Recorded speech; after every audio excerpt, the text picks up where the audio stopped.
Eh, ini nggak tahu ya serem apa enggak, tapi waktu itu lagi syuting di Jogja, tiba-tiba disamperin sama seorang ibu-ibu, ngobrol lah gitu, bahwa dia bercerita dia seorang dosen dan dia pernah punya cerita horor. Nah, karena kebetulan kan maksudnya nyari narasumber kan susah. Wah, ini punya cerita horor, ya udah Bu, nanti saya syuting dulu yang ini, nanti setelahnya kita ngobrol. Ternyata cerita horornya menurutku penuh makna yang mendalam. Jadi dia bercerita bahwa pada saat itu dia ada penyuluhan ke sebuah kantor atau lembaga yang ada hubungannya sama HIV/AIDS. Nah, pada saat itu dari awal si ibu ini ngerasa kayak ada yang pengen komunikasi sama dia di tempat itu.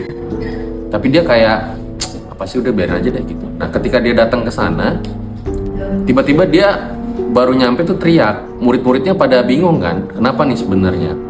Akhirnya si ibunya itu cerita lah bahwa tadi dia ngeliat di satu ruangan ada seorang, gue lupa laki-laki apa cewek gitu ya.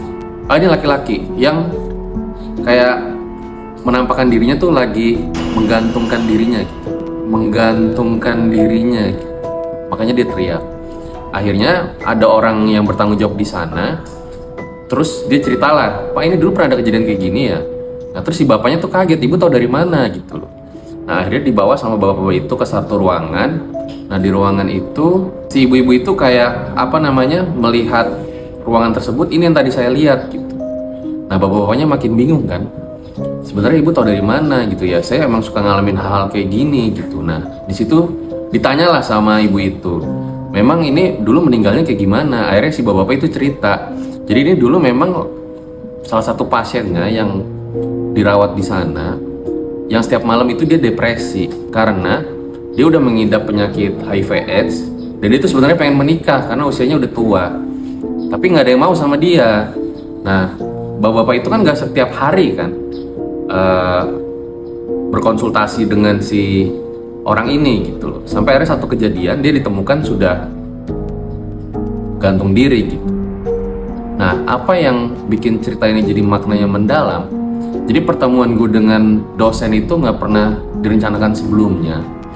Dan apakah ini sebuah pesan gitu loh, bahwa kita juga mesti aware terhadap HIV/AIDS gitu.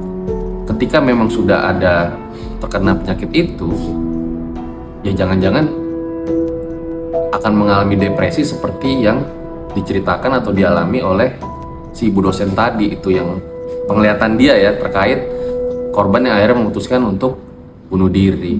Itu sih salah satu cerita